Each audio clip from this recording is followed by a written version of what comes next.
Alors que les joueurs ont repris l'entraînement ce lundi, la direction accélère sur le mercato avec le dossier Greenwood qui semble se concrétiser et le départ de Pau Lopez qui est attendu dans les prochains jours. Dans le même temps, on entend parler d'un possible retour d'Alexis Sanchez, d'un accord avec Las Palmas pour Álvaro Balies et de l'arrivée prochaine de deux jeunes Sochaliens. On va revenir là-dessus tout au long de l'épisode du jour en s'intéressant aussi à la conférence de presse pour savoir ce qu'il faut en retenir. Avant de commencer, dites-moi si vous êtes favorable au retour de Sanchez, ou si à l'inverse, est-ce que vous pensez qu'il faut aller de l'avant plutôt que de prendre un ancien joueur, et rester sur la très bonne saison que Sanchez a faite à Marseille plutôt que de le faire revenir à bientôt 36 ans. J'attends vos avis en commentaire. On commence tout de suite avec une arrivée dans l'organigramme. On parlait récemment de la création d'une cellule de performance au sein du club avec un directeur italien à sa tête, mais son nom n'avait pas été dévoilé au moment de l'information. L'équipe nous apprend hier qu'il s'agit de Marcelo Yaya. Il vient de quitter l'Hellas Vérone après 3 ans comme directeur de la performance. Avant ça, il a bossé à l'Inter, à la Roma, à Manchester United et aussi avec l'équipe nationale de Lettonie. On enchaîne avec un gros focus sur la conférence de presse en résumant toutes les infos pour savoir ce qu'il faut retenir. De Zerbi s'est exprimé sur pas mal de sujets, d'abord sur les raisons de sa venue à Marseille. Il dit avoir été motivé par le discours des dirigeants et par la perspective de vivre des émotions ici. Il était en contact permanent avec Benassia qu'il appelait 30 fois par jour. Il explique que Longoria et Benassia lui ont promis des choses réalisables sur le mercato, qu'il faut s'attendre à de nombreux mouvements pour construire une équipe forte avec une identité très marquée sur le terrain, et avec des joueurs qui sont conscients de la chance qu'ils ont de porter ce maillot.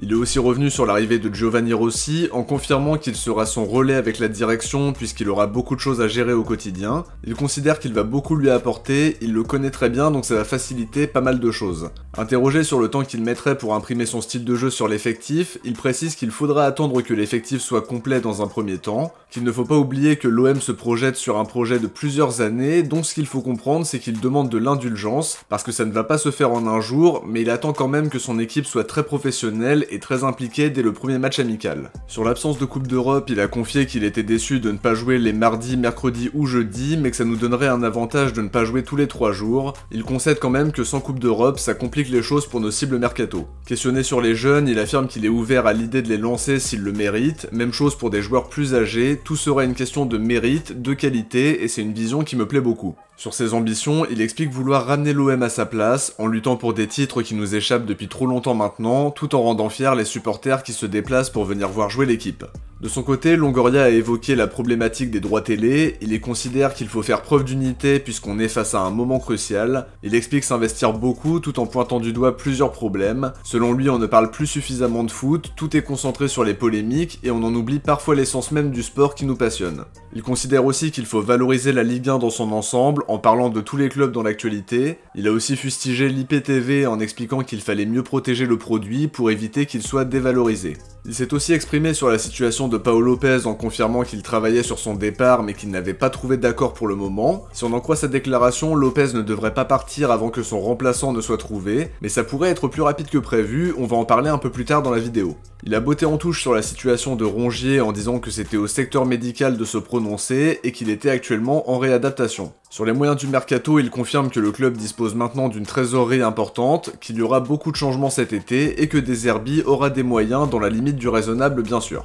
L'équipe fait le point sur l'avenir de Samuel Gigot. Pour rappel, l'OM s'est mis d'accord avec Trabzonspor pour un transfert d'environ 4 millions d'euros. Le quotidien confirme qu'il temporise, il veut discuter avec De Zerbi pour savoir s'il peut faire partie des plans. Il aurait fait savoir à Benassia qu'on ne lui forcerait pas la main sur sa future destination. En gros, il a mis l'offre de Trabzonspor de côté le temps de la réflexion, mais perso je serais surpris que De Zerbi compte sur lui. Il n'a pas le profil adapté à son jeu, son salaire est beaucoup trop élevé pour être dans la rotation. La direction a déjà trouvé un accord avec un club, ça prouve qu'il ne compte plus sur lui, mais c'est à Gigot de se mettre d'accord avec son futur club pour valider tout ça et visiblement il ne semble pas pressé de partir. Côté arrivée, Mohamed Toubachter nous dit que l'OM devrait faire signer 2 jeunes joueurs de Sochaux pour renforcer ses équipes de jeunes. D'abord Alexandre Isanga, milieu franco-congolais de 17 ans qui jouait avec la réserve de Sochaux en N3 cette saison, mais aussi Robinho Vaz, attaquant de 17 ans qui jouait principalement avec les U19. Perso, je les connais pas du tout, si quelqu'un peut nous éclairer dans les commentaires, n'hésitez pas. En tout cas, je trouve ça très positif de poursuivre la politique de post-formation. Ils joueront sans doute avec les U19 ou avec la N3 dans un premier temps. Conrad de la Fuente a lui fait son retour à Marseille après une saison mitigée à Eibar. Il était présent à la reprise mais il ne devrait pas s'éterniser. Eldesmarc affirme que Rijon aimerait le faire signer cet été. Il a toujours la cote en Espagne et son avenir semble totalement bouché à l'OM. Les dirigeants vont tenter de lui trouver une porte de sortie rapidement, ces 2 derniers prêts n'ont pas été concluants du tout. L'idée c'est de récupérer une petite indemnité de transfert à 1 an de la fin de son contrat, ou au moins d'économiser son salaire. Transfermarkt l'évalue à 800 000 €, l'indemnité devrait donc être assez anecdotique, peut-être même que la direction optera pour un transfert gratuit en incluant un pourcentage à la revente, comme ils ont pu le faire avec Oussama Targanin. Dans le sens des arrivées potentielles, le journaliste Uriel Yugt affirme que l'OM veut faire revenir Alexis Sanchez.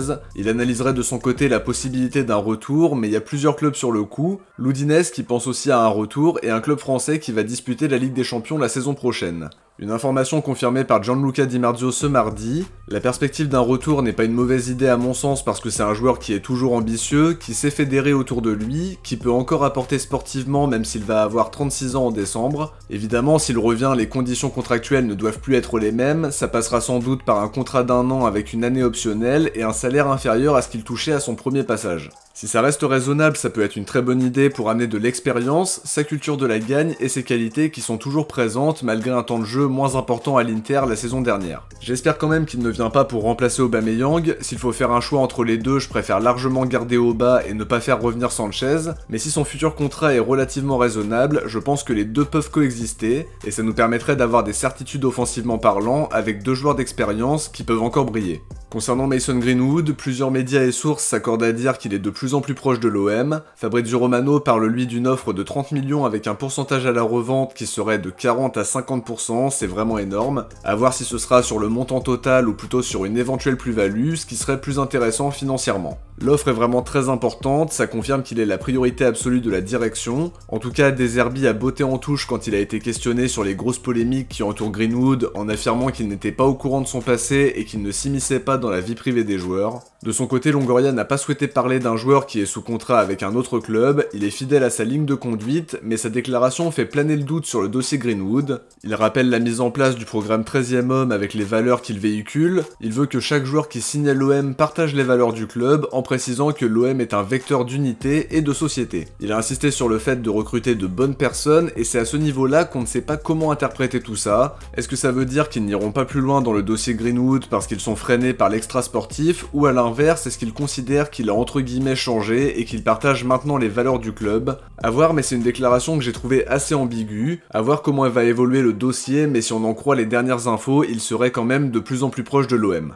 On termine avec une info très intéressante au poste de gardien. Gianluca Di Marzio parlait ce midi de discussion avec Las Palmas pour Álvaro Balies. Une information confirmée par RMC Sport qui tempérait quand même un peu. Les dirigeants se sont renseignés sur Balies, mais sans avoir vraiment avancé pour autant. Malgré tout, le dossier semble s'être accéléré. Luis Helguera, le directeur sportif de Las Palmas, a été vraiment transparent en conférence de presse. Il explique que le Betis a formulé une offre de 3,5 millions, mais en ajoutant que le président du club espagnol négocie actuellement avec un club étranger qui offrirait plus du double. La Provincia affirme que l'OM est le club avec qui négocie le président de Las Palmas. Marca va encore plus loin en parlant d'un accord trouvé entre les deux clubs autour de 10 millions d'euros.